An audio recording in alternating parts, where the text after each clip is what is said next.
Good morning, dear children. La fresh தூங்கி எந்திரிச்சாச்சா? Okay. நம்ம காலையில எந்திரிச்சதுல இருந்து நைட்டு தூங்குற வரைக்கும் நம்ம செய்யற ஒவ்வொரு ஆக்டிவிட்டீஸ்லயும் சயின்ஸ் இருக்கா இல்லையா? எஸ். அப்போ நம்ம சயின்ஸை வந்து எப்படி ஒரு மெமரி பண்ணி படிக்கிற பாடமா நம்ம எப்பயுமே படிக்கக்கூடாது. சரியா? சயின்ஸை எப்படி படிக்கணும்? ஒரு லைஃபா, சயின்ஸ் இஸ் எ லைஃப், ஒரு லைஃபா நம்ம வந்து சயின்ஸை படிக்கணும். புரிஞ்சுதா?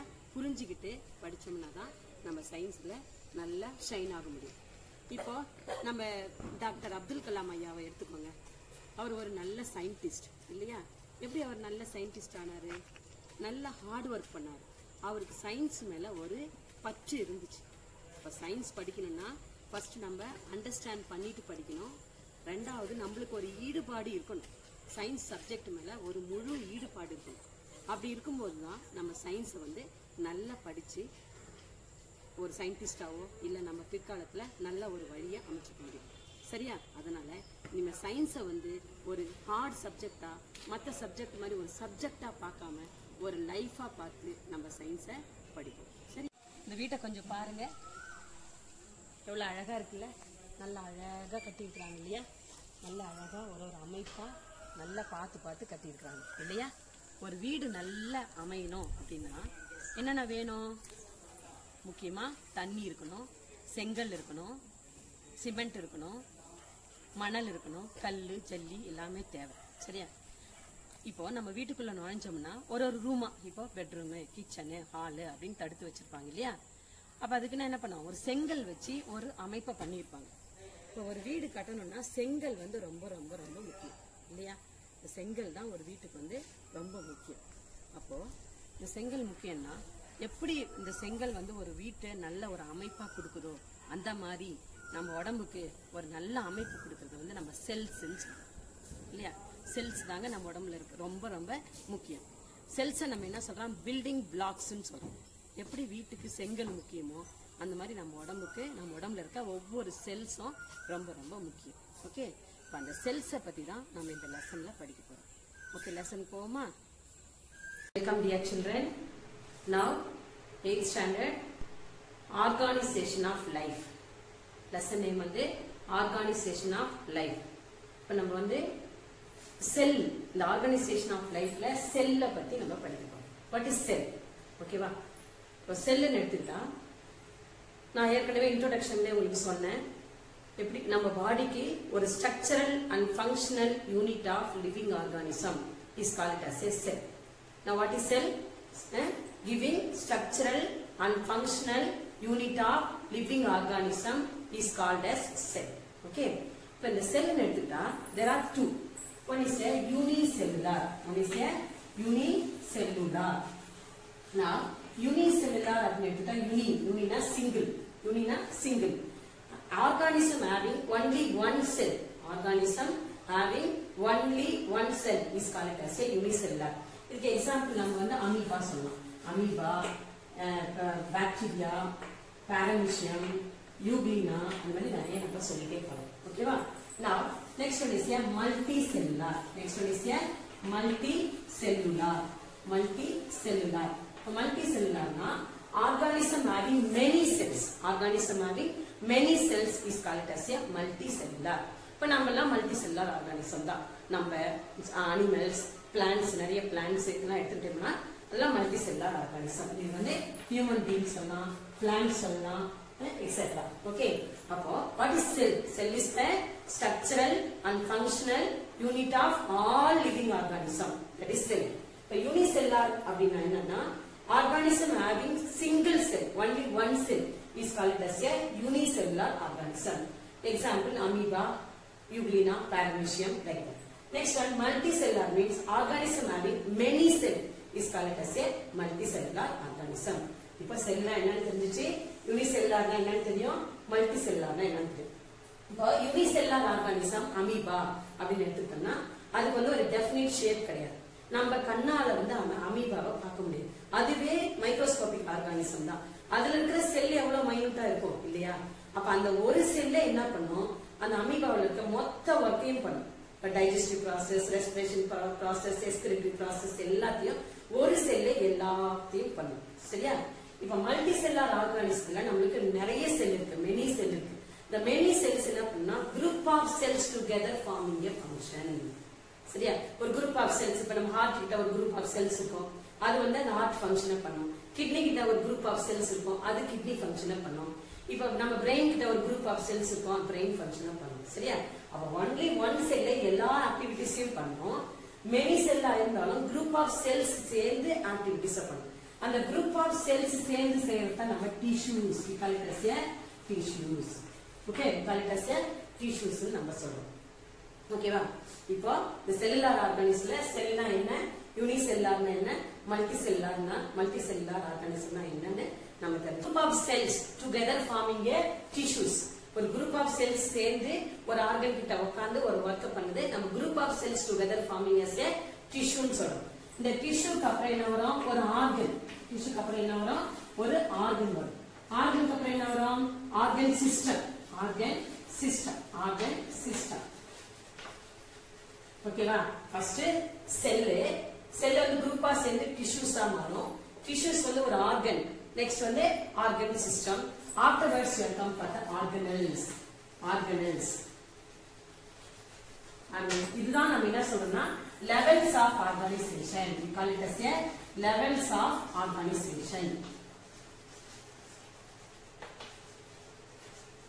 அப்ப what is the levels of organization? அப்படிங்க கேட்டா என்ன சொல்லுவோம், cell, tissues, organ system and organelles.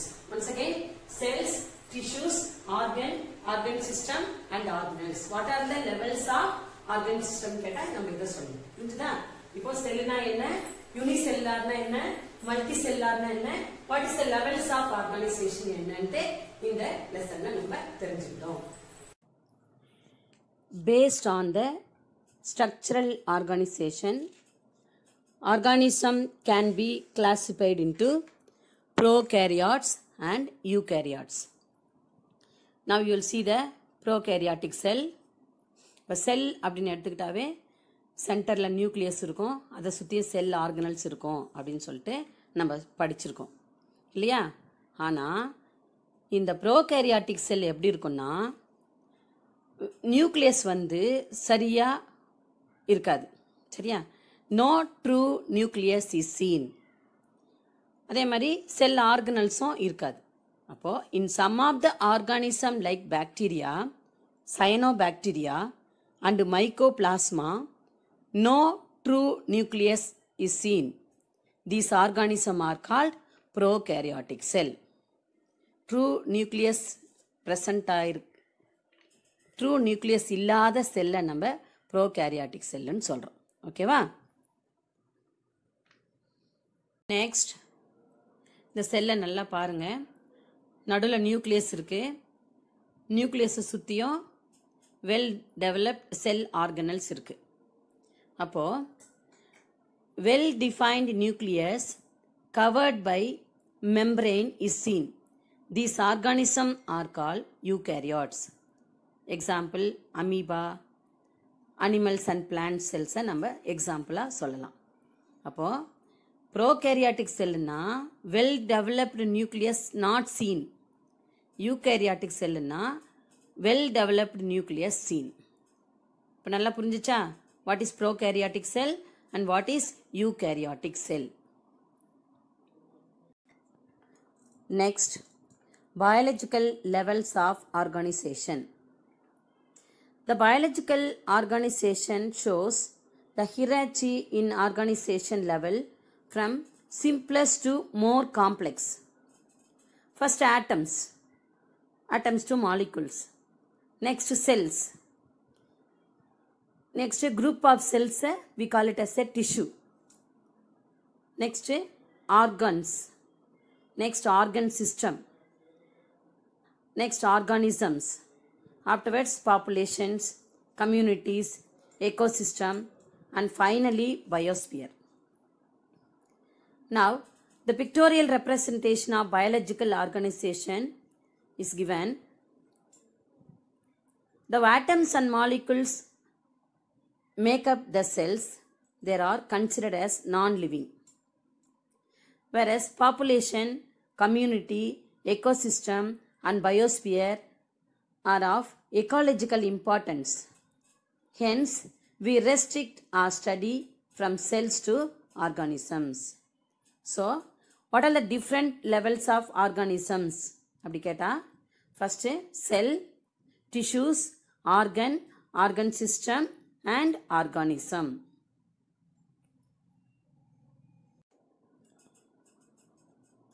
Different shapes and size of the cells. Cells are different shapes. Normally, they are correlated with their functions.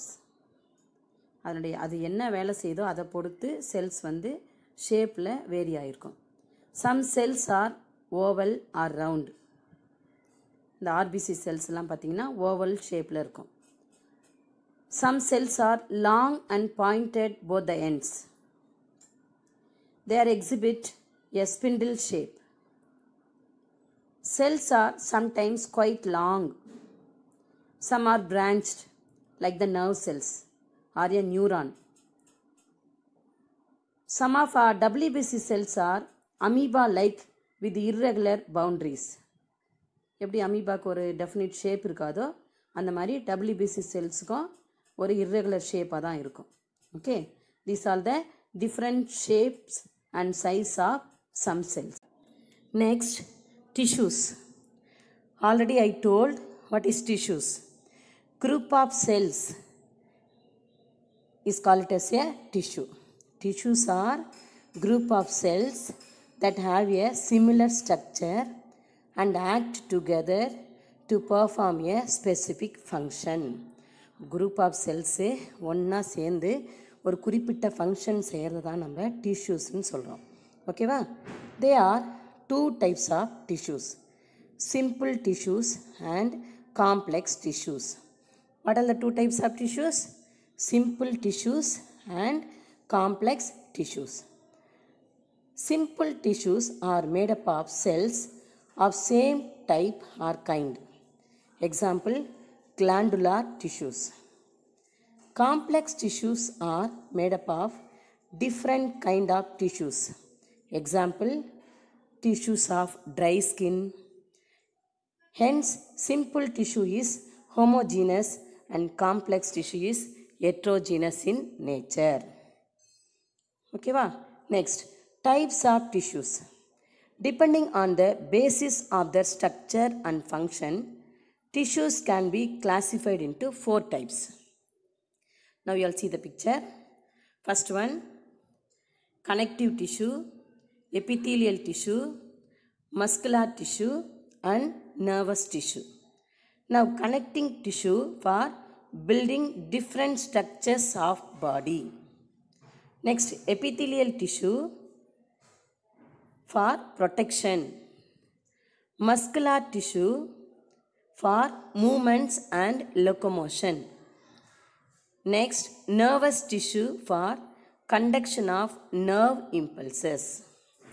Now say what are the 4 types of tissues? Connective tissue, epithelial tissue, muscular tissue and nervous tissue. All the complex organisms consist of only 4 basis type of tissues.